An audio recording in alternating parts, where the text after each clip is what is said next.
It is my honor to have the opportunity to share this special day with all of you. The United States First Ladies, counseling elderly homes and shelters has become the first Filipino people with programs like this. Providing everything from community leader, a community advocate for youth, as well as Camilla, the angel, seeing some lessons on that month. The region's first military to Jacksonville. Recognize the potential and pursue excellent avenue for education. So I wanted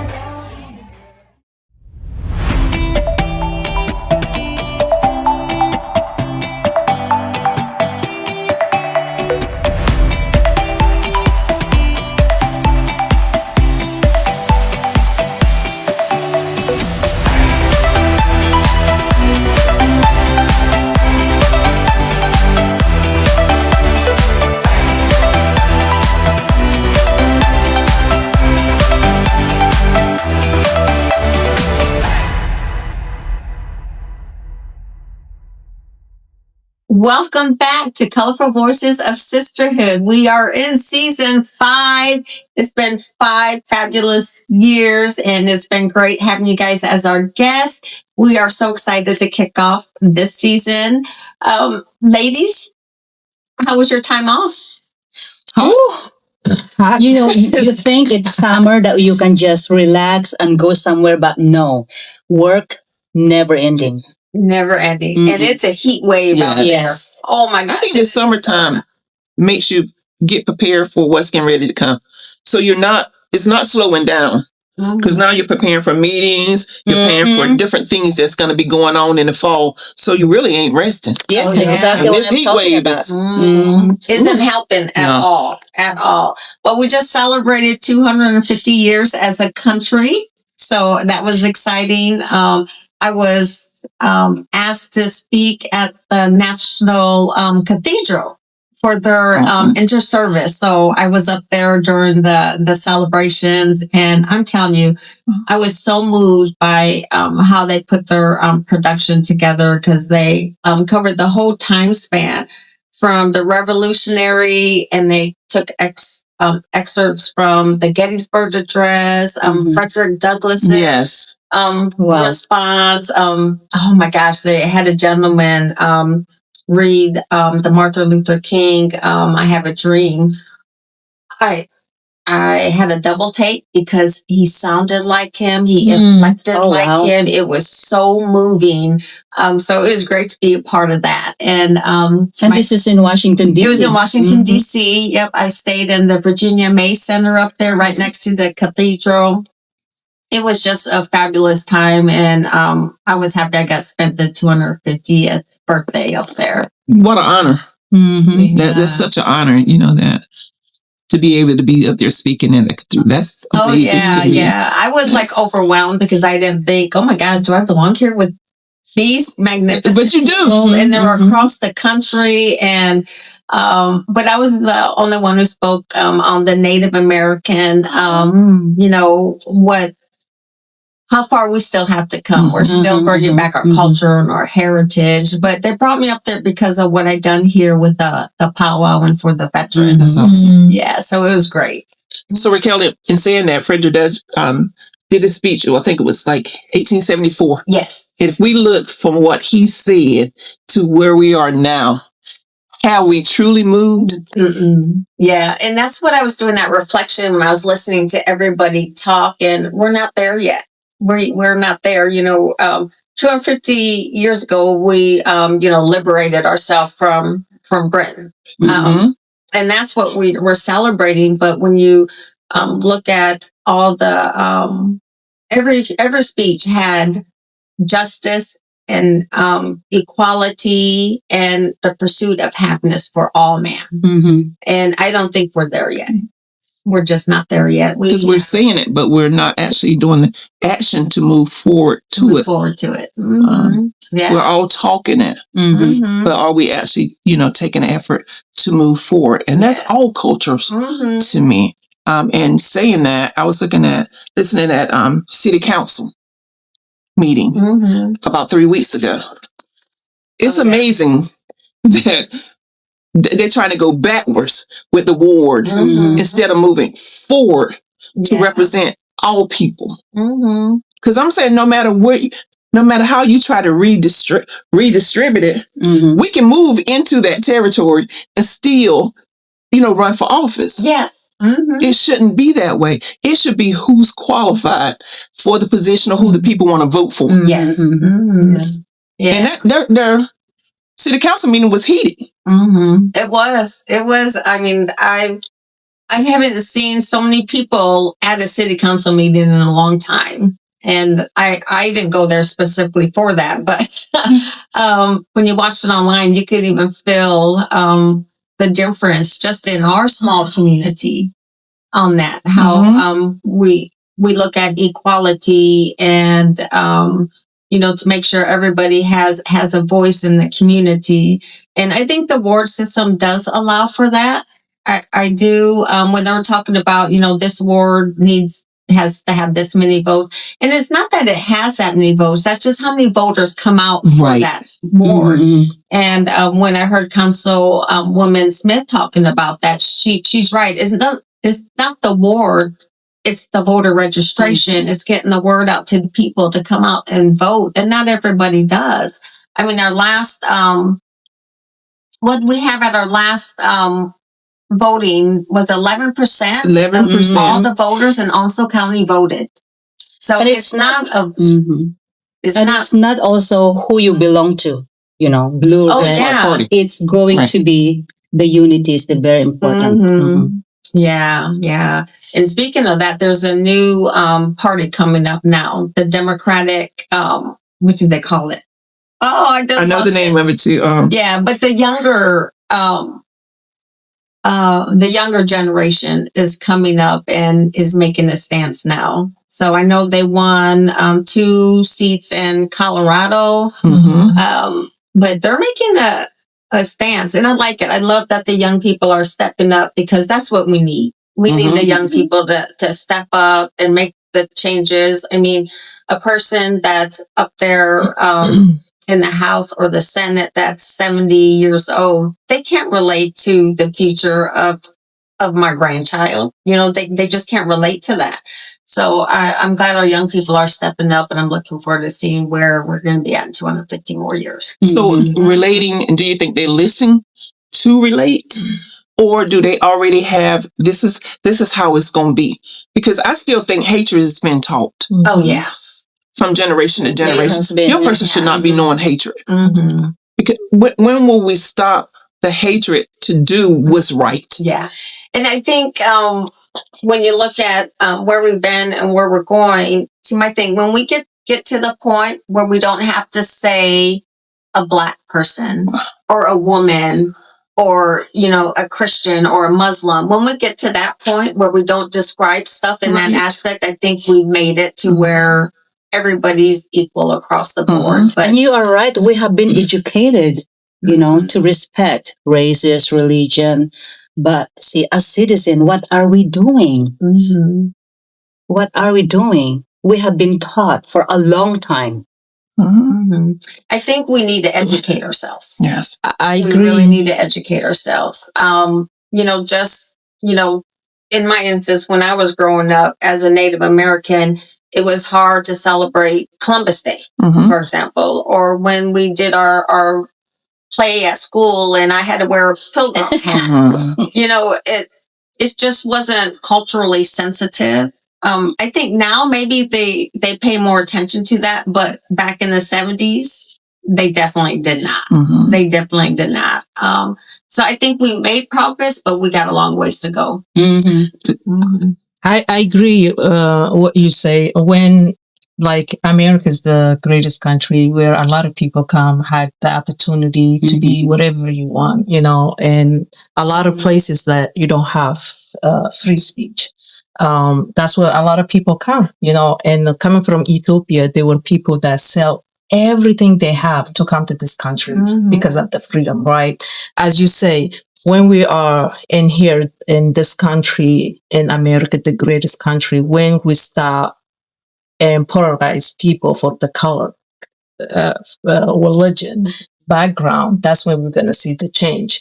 Because at the end of the day, it should be about what it makes this country safe. Freedom. When it comes to government, that's what freedom should look like. What is, who we should protect for everyone. It's not, it should never be about this religion, that religion, this color, that color. Government should protect all people as equal. And when we get to that, that's when we're going to see change, because I truly believe that there is still things that we don't reflect on. You see, like 4th of July, right?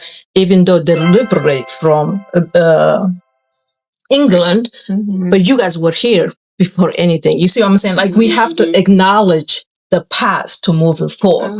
And without not, people are like, now we're not doing those things. It's happened before us. But at the same time, we have to reflect on what has happened. It's slavery. African people, they didn't ask to be here. They brought them here by force, right? But when they were celebrating, they were working. That was not their freedom. You see, that's what Richard Douglas spoke about. Why you guys invite me to this? This is not about for my people. This is for you. You see, we have to reflect on those things without not taking personal. It happened. We cannot change, but we have to be sensitive to understand. You are a Black woman, right? African. You don't have to celebrate you want because you people what they went through. You see what I'm saying? We have to acknowledge what has happened for us so we can heal. Honestly, we have to communicate. If we don't communicate, if I'm afraid to say some things because you are white, I'm Black, how I feel about things happen. You didn't do that. I know you didn't do that. Right. But history did that. You see what I'm saying? So we have to have dialogue to communicate, to overcome our fear, to not be open and say, you know what? I see where you're coming from, right? The same Juneteenth.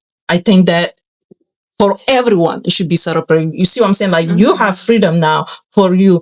So I don't think that's where we are right now with what is going on. And because of this still continuously fear that if we say this, some people, they might not like us, right? Because I don't want to offend this person. It's not about offending anyone. It's about speaking and reflecting and to moving forward. Until we get to that point, we will be in the same place. And I agree with you, Fatia. I think still this time, a lot of people in their mindset, what's inflicted in them, it's still the history from the past. Like you said, the slavery and all that. And now, how are we going to tweak that? Are we just going to move forward? And we should, right? Because that's behind us. That's part of the history. And we should move forward. Respectfully, I disagree with that, because the reason I disagree with you, the past is the past. It still is happening this day. So we cannot move forward. So you see what I'm saying? The mindset we had back then is still happening this day. If someone hires someone because they don't qualify, like there were a lot of Black people, general officer, that they didn't give them position because they were Black. So until we stop that, it's still history, still repeating. So we have to acknowledge those things that is happening right now without not afraid of speaking up. Well, I acknowledge that. See, the Philippines, it was ruled by the Spaniards for 300 years. Of course, that's the past. We're still learning from this, little kids right now in the elementary school, high school, they still learn about what had happened from that 300 years. Now we gain our independence and freedom. Yay, June 12th, 1898. And, Yeah, we don't. I think everybody has their date of celebration and independence. Like Juneteenth is a big one for African Black Americans. Mm-hmm. And then that's another thing, Fatia, you mentioned Diana being African American. To me, she's American. I also have to say Native American, but I'm American. We don't say German American, or we don't say Euro American, or, it's only people of color have to identify For who they are. African or Native or Asian. And I think we need, as a society, even us have to learn to get away from that and just call Diana American. Yes, you're right. Call me American. You're right. And we're not there yet because we still identify because of a person's color or ethnicity or nationality. I think once we get past all of that, where we could just look at a person, no matter what their color, ethnicity, nationality, religion, because religion's a big part now too. But it's always been a big part. It's always been. That's what we're starting on is religion. But we got to get past that and start just being the human race. But Thank you. Across the bridge. Across the bridge. Yes. But I like the part with education, because we got to, in order to go somewhere, you got to know where you came from. So Your roots. I teach that with my kids and my grandkids. July 4th, they hung the Black people and had picnics while they was hung and having picnics. So this is the reason why we really don't do the picnics, because of that. But it's not going to make me hate you. Because I'm not teaching them hatred. Right. I'm teaching them this is what history, this is what was done to us. And this is the reason why we're not out celebrating having the big thing, because this was done. They didn't have, the Blacks, they didn't have it, but is hanging happening today? Today, hanging of Black people still being done. Things are still being done no matter what we say, but we're the ones to not teach hatred. It's because I'm looking in D.C., the boys still marching, going to D.C. Why? Why? Who's teaching them to go and still want to march? The group, they was on the metro, and they was right by where my daughter lived on the metro. Why? And I'm glad you brought that up, Diana, because their faces were covered. Yes. Why was it covered? Because they're the doctors, they're the lawyers. Doing that. Yes. It is wrong on so many levels, and you're right. It's still happening today. Yes, that's why I was saying to Agnes when she say past the past, but the past that it can remind a lot of people back 60s, right, 50s, what they experienced. It cannot be past when it still is happening now. Yeah. It's part of history. It's history. But we cannot always go back. You see it again. You know what I It's still mean? happening. It gives you anxiety. Yeah, it's still cannot go back, happening. but face the reality, what's going on right now, because it's part of the It's history. repeating. That So still need to be address. addressed and educate So the people. to say these Why? people, they cannot leave the past when it's still happening in present. You see, is it right? But you don't know that unless you are a Black female or a Black male, or you don't know that until you actually sitting there, or your Black son is being arrested or something. You don't know that, and you don't feel that. Yeah. Because I felt when I saw them on the metro, that's where Korean get on the metro at. Yeah. It's scary. That was scary to me. Actually, someone took picture in that metro. One Yes. Black girl, she was sitting. Only one Black girl. But thank God, they didn't do anything. But that's just not But what that's so Blacks. that'd be But that, intimidating. yes, It is. that would be if we say the Black Panthers or whoever got up there, and you just a white female. Yeah. You could have been nervous. Yeah. Because of what you heard. But we're trying not to even teach, the history. But the history has to be told. This is what Agree with you. happened. White women came together to help fight for some stuff that was wrong. Yeah. Yes. So we teaching the whole history. Like I tell my pastor, teach the whole Bible. Don't teach Don't just take Genesis part of and it. Revelation. Teach the whole Bible.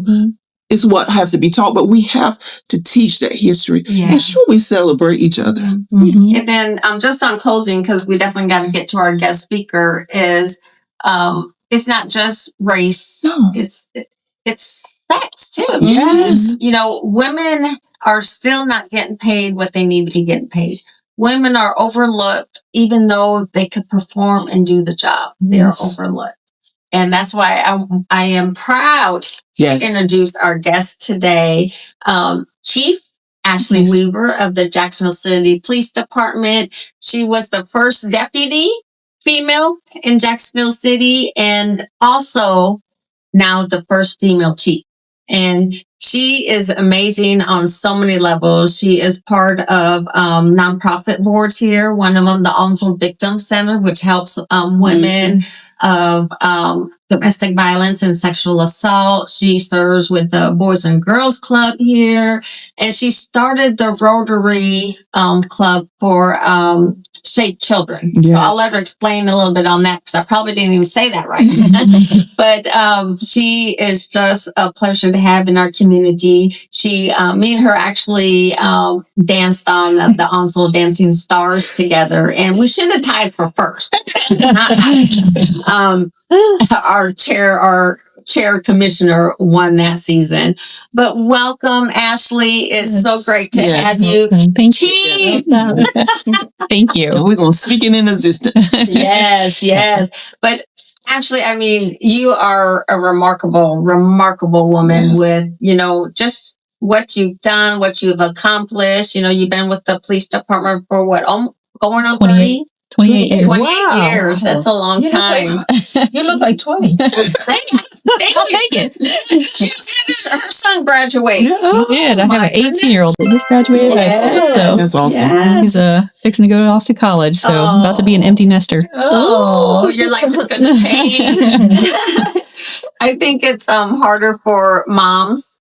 Yes. It's empty nesters. Oh, yes. Oh my gosh. Yep. Wearing a bunch of babies. Mhm. Yeah. Tough. No matter how old they are. No matter how old they are. So Ashley, tell us how you got started in law enforcement, and was it a calling you had, or did you just happen to just fall in the police station and say I'm here? A little bit of both. Okay. So I'm actually fourth generation law enforcement. Oh, wow. But the first female in my family to be in law enforcement. Oh, so Another celebration. Yes. my father was a police officer. My grandfather was a sheriff's deputy, and so was my great grandfather. And my brother was actually Air Force police. So That's awesome. it's definitely in my blood. Yeah. Blue Bloods. But I actually applied for Jacksonville in 97, and I checked on my application, and I hadn't heard anything. And at that time, we weren't hiring people to put them through BLET. So I found that out, and I was like, oh, well, I wish y'all would have told me sooner. I would have put myself in BLET, because this was February of 98. And I was still kind of hesitant, because I was always a nerd growing up. Like, I have my undergraduate degrees in math. When I say I'm a nerd, I mean it.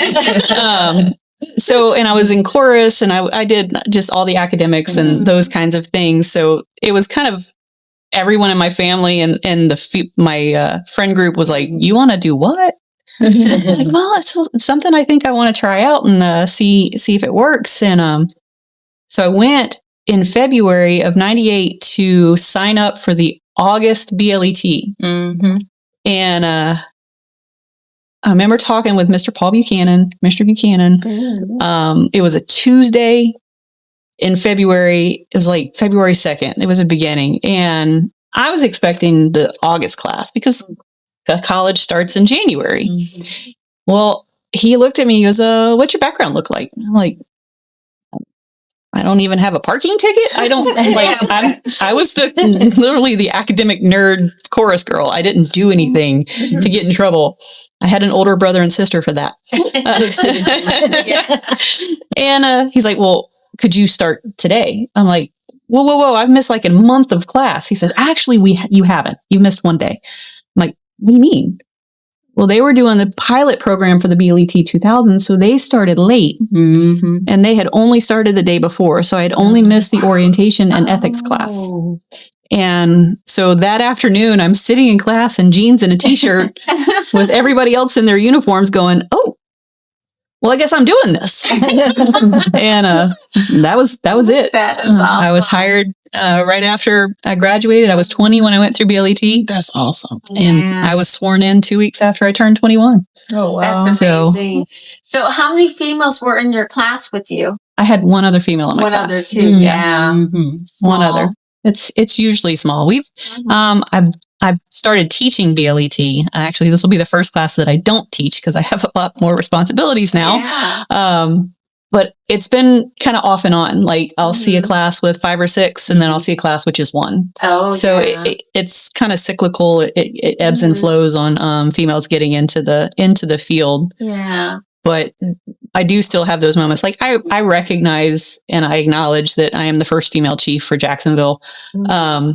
But you know, when the media asked me that question, I'm like, yeah, it's great. And I recognize that little girls need something to look up to know that they can do these things, but it's not about my gender. It's like you were talking a little while ago. It's about who has the competent person, who has the skills, the knowledge, the abilities to do the job. Yeah. And I, did a hiring interview the other day with a female that is coming on to the agency. And she actually looked at me and made the comment, you know, what are your expectations for me as a female police officer? And I just kind of stopped. I'm like, well, I appreciate the question, but my expectations for you as a female are the same as my expectations for my male officers. There is Good nothing different. answer right there. I like I expect that. you both to do the job. Uh-huh. There's no you get different privileges or you get different rights. Same thing for them. I expect everyone to be able to do the job. I expect myself to be able to still do the job. I work out every morning and I keep my skills. I'm proficient at the range. If I shoot below like a 90, I get very upset with myself. So that doesn't happen anymore. So I'm usually shooting at 90, 95 or higher. You know, you have a bad day and shoot a 92,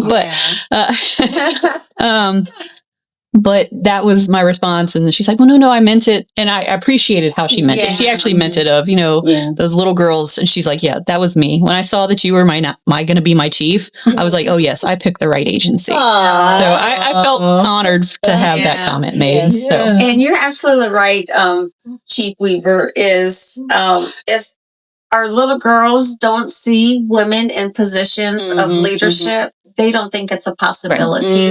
So I'm glad you're here because there's so many children that do want to be police, whether they're boys or girls, but girls don't think that they can because they don't see them enough. Yeah, and they get a misperception that because they're not as big or as bulky and strong as the guys. But, you know, everybody has different skill sets. And especially being able to talk someone out of a situation and to de-escalate a situation, a lot of times just by habit, my female officers they're a little quicker to that response. And that's kind of what we were raised to talk through situations where guys were raised to let's go outside and fix it. Right? So, I mean, think about how we raise our kids, you know, but that's what's ingrained. Not that my guys can't talk it out. They absolutely do.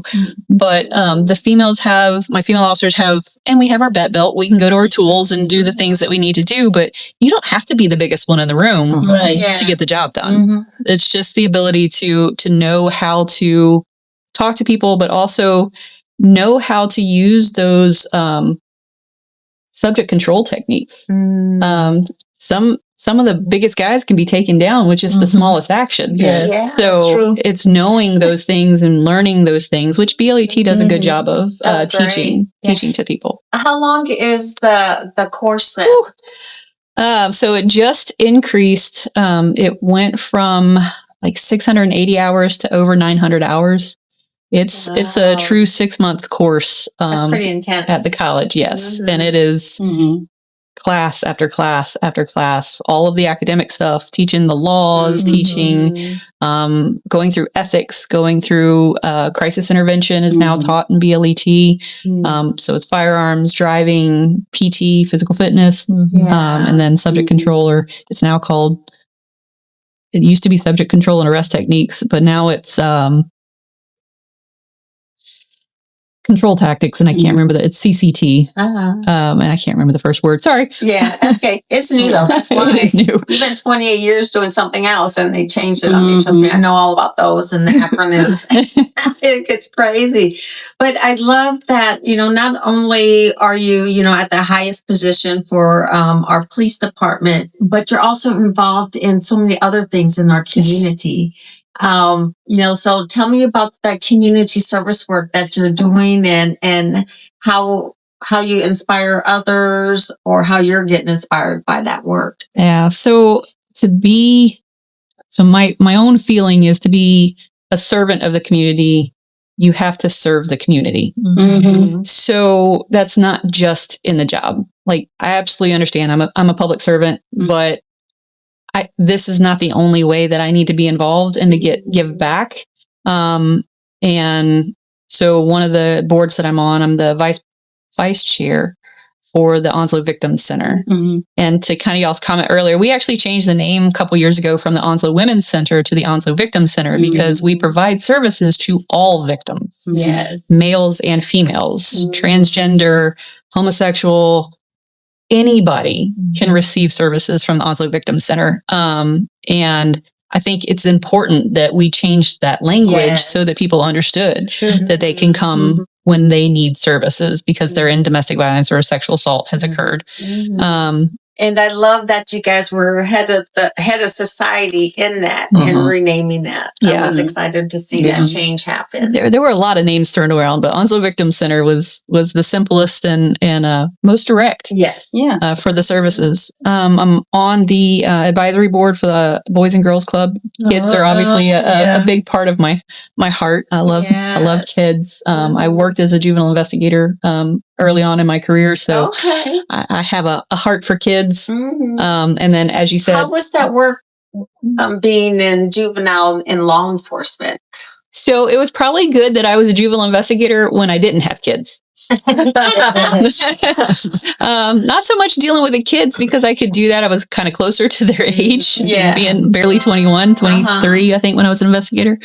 But I think it was good that I wasn't on the flip side of that because I also dealt with the crimes against kids. So, now that I'm a mom, that it still took a toll on me. Don't get me wrong, but now I think it would take a different kind of toll and be a little bit more difficult to deal with and stay kind of neutral and above board and not wanting to take out personal feelings on things. When you see someone that's hurt an infant of all things, they can't fight back. So so it was probably good that I was not a parent at that time, and having to deal with that directly. So I guess for, dealing with especially, crimes against children, I just can't fathom, having to see that and witness it and help the child through a traumatic event. How do you do the mental health care for yourself? So that's one thing I'm proud of with our agency is we've been, Mike Yaniro did a good job of bringing forward some of that. And then Chief Phelps continued that push. We actually have 2 mental health workers that work for the police department. And we implemented a program where they have a yearly check-in with officers. I mean, they don't, the officer doesn't have to talk to them, but they at least have to make the appointment and sit in the room with them. And then if they talk, they talk. And if they don't, at least somebody's checking in. We have also implemented our mental health first aid for each other so that we can recognize it within each other and bring it forward and just trying to take away that stigma. It's just, it's hard. I was talking the other day. There are places in the city that I go and I can still hear, still see, still smell, still feel whatever it was that I dealt with there. Being in investigations and I work narcotics, dealt with a lot of the negative in the city. But I think that's also influenced my philosophy for what I want our officers doing, which is one-on-one policing. Because you have to deal with that one person in that one moment, in that one time. And it's dealing with that person. It's all of the aspects of that person. Because the reality is I would rather people get all of the services and all the support and all the things that they need so that I don't have a job. So that they aren't out committing crime. And that's the goal. Some people have to go to jail. I get it. If you've just killed someone, if you've just assaulted someone, if you've just, hurt a child. But in that, you can also receive services. You can also receive the mental health. The other day at council, when I had to deal with a lady with mental health, did she go to jail? Yes. But it was because of her actions. But on the backside of that, it was about putting services and things in place to try to get her in a better place that she's not having to deal with those things. Because I would much rather my officers never have to deal with those people again. It's let's get you into the right place so that you can take care of your kids, so that you have a place to go, so that you have the substance abuse or substance use services, so that you have your mental health services, so that you're productively contributing to our society. Yeah. What's the hardest challenges you face as a female officer, and how you overcome? So I have a tendency, if you tell me I can't do something, I'm going to kick the door in and do it anyway. So like, oh, no. Okay. I see your no and raise you a yes. I gotta remember that saying. But, so early on, especially in this community, being military town, you know, I was tried by not only people in the public, but other officers. You know, well, I just want to see if she can fight. Well, you know, you didn't say that to the other guy that just got sworn in with me. Why am I gotta fight? He doesn't have to fight. And I had an officer do that to me on a scene back when the marina was one of the big club spots. Now this was late 90s. So, or as the captain who introduced me for my swear-in, the late 1900s. Could have strangled him. It's not wrong, but you don't have to remind me. But yeah, he let me handle a fight with a Marine on my own and just stood there and watched. And then I put him in handcuffs and I got him in the back of the car. And then I went over and got in the officer's face and point blank, probably with not as nice language, said, "If you ever do that to me again, you'll be the one flat on your face." And he just looked at me and goes, "Noted." And I never had another issue. But, you know, I did have those challenges. And I do try to remind my especially my young female officers coming into it that have an idealistic of everybody's going to be there to support me. I'm like, no, they're not. There are people in the public that are going to try you because you're a small female. And one of the things I tend to say to them is like, you're going to get punched in the face. What are you going to do? Yeah. Like, what's your plan? Are you going to stay in the fight or are you going to give up and go home? Like, you need to be prepared for that now so that when it happens, you can already respond to it. Yeah. Because you're going to get punched in the face. Or at least try to. You are such a great example. You are such a epitome of public service, integrity, and respect. But how often do we recognize these heroes in our community? So if you guys see somebody out there who has done a good deeds and all that, please say thank you. It's free. I will give say, them a pat in the back. I will say, I love this community. You couldn't pay me enough to go work anywhere else because of the relationship that we have with the community. And while a big piece of it is that it's a military community, we have a unique relationship with our community.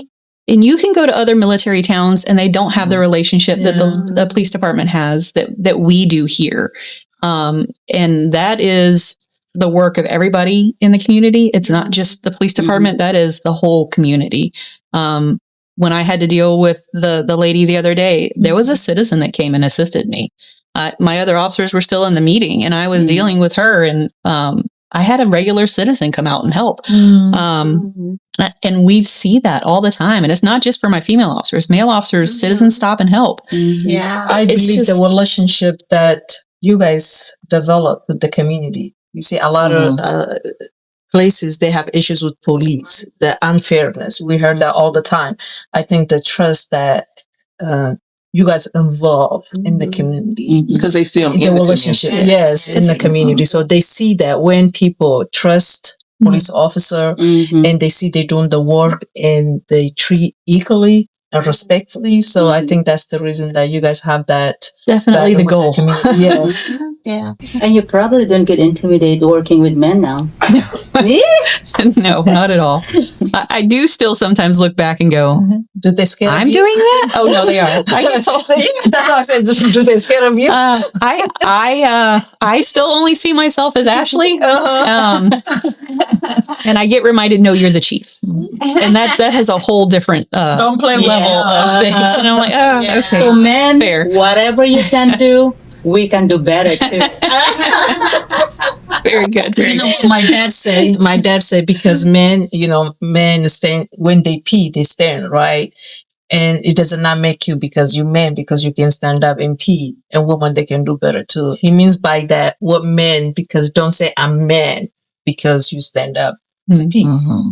But women, they can do the same job. Men can do too. Because that's how the ego. Yeah, you guys not understand. But my language, the way my dad say, and because of some men, they say I am man because they stand up, and women, they wear better than men when they wear pants. So we put our pants on the same way. yeah. So Yeah.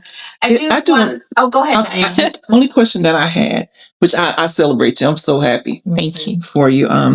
But when we see like bullying and stuff in schools, and I know they have SRO officers out in the county. I think We have you them in guys the have them city. in the city. Is there a program that can be implemented that young people can go through to learn self-defense for themselves? that would be great. Yeah, I don't think that there is anything currently. I'm sure there might be somewhere. But that's certainly something that we can look at and see if we can find someone to partner with, because we as police department wouldn't necessarily put that on, but we could partner with someone to put something together for those I think things. once a person learns how to just defend themselves, which is teaching them some respect, pretty much. But when people are going through just different things in life, especially the people that's dealing with their sexuality, how they are bullied. But if they learn how to just be able to defend themselves against bullying. Because to me, a bully is really somebody that's scared. And I will say that defending yourself against bullying, some of that is taught. The non-physical stuff is taught because we have the different programs and we have the different like the See Something, Say Something programs, even in the school, and then reaching out to the SROs and our juvenile or their special victims unit investigators now, and teaching. So when we talk about defending ourselves, I think we're also talking about mentally and verbally defending ourselves, and how to properly deal with it, either because it's cyberbullying or just words, because that. Teenagers already have so much going on with their just overall development in life. And then it's also trying to identify the bullier and identify what's going on with them. Because generally there's something triggering that. There's something in the home or there's something in their own life that they're lashing out because they don't have control any other way. So when we talk about teaching people to defend themselves, I think we're also talking about doing it in those manners as well, and being able to acknowledge those. Yep. Yes. So we did nominate you for our gala, and because I did not know you, and when they told me you don't know her, I'm like, no. It was really a pleasure meeting you.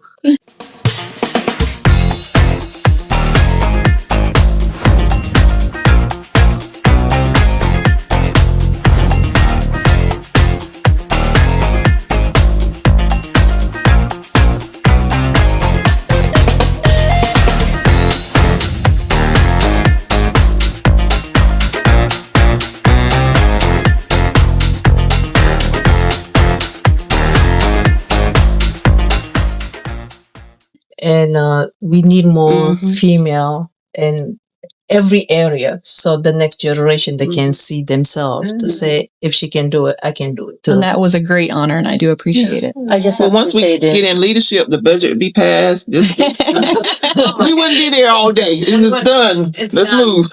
I just have to say this. You have the most elegant gown. Oh yes! Oh my God! Yes, Thank it you. was. I do know how to Don't be. forget the walk. I do know how to be a woman sometimes. You just don't see it in this, but It was beautiful. Thank you. Beautiful. Your son Beautiful. was just beaming with pride. Yes. He was Yes. so proud of you. I was so happy he was able to join me. He originally said that he wasn't going to come with me, and then he's like, "Well, what do I need to wear?" I'm like, "We'll go get you a suit." Oh, that's so sweet. Well, we are down to closing time, I guess. But it's been a pleasure talking with you, Ashley, and just learning about you as an individual, a servant of our community. I am definitely very proud of you. I mean, to have our first female chief. Yes. That's awesome. Yes. And what can we do for you? I mean, as a citizen, what can we do to help? In the community, yeah. So the biggest thing that helps us, especially in law enforcement, is to make the phone calls and make the reports. I hear from people all the time that, well, I don't want to bother y'all. They get a 12-hour shift. They're either taking this call or a next call. So it's not a bother. That's what they're there for. Yeah. So make the call and have the conversation, because I mean, that's the only way that I can help or learn what's going on in an area to address any underlying issues if I don't know what's going on in the area. Yeah. So make the call. Actually, it's another place is like they call and they say that police, they don't show up. If they show up, they don't do their job. So it's opposite to another places, which is we are doing good in here. Yeah. Make the call. Yep. And the call is about everything. And I mean, I've seen Anything. a lot of That's all. stuff. Anything. Yeah. Because if it's a concern for you, then it's potentially a concern for someone else that's around you. And there might be a way for us to provide services, get DSS involved, get social or any of the other resources that we have access to involved with that. But it doesn't mean that that person's going to jail. Yeah. It means that maybe there's an encounter and that we might be able to have a positive interaction. Yeah. And there's the Citizen Academy is still going on. Yes, we do have our That- Citizens Academy. that is amazing. Great for you to kind of learn what we do and even some of the trainings and things that we go through. That was something I really enjoyed. I think I need to do it again when I get better, but I enjoy the Citizen Academy. We are grateful again for you being on the show. Thank you guys. Thank you. So the police department, keep them in mind. Celebrate Ashley at all times. When you see her out, celebrate her. Colorful Voices, we ask you to like and share. Don't forget us to like and share. Season 5, we're here. We'll see you again in August. Take care of yourself. Stay cool. You don't have to call the police department because you fell out. You know it's too hot. Stay inside. And drink a lot of water. Plenty of water, plenty of Gatorade. Yeah. So we'll see you guys next time. Take care.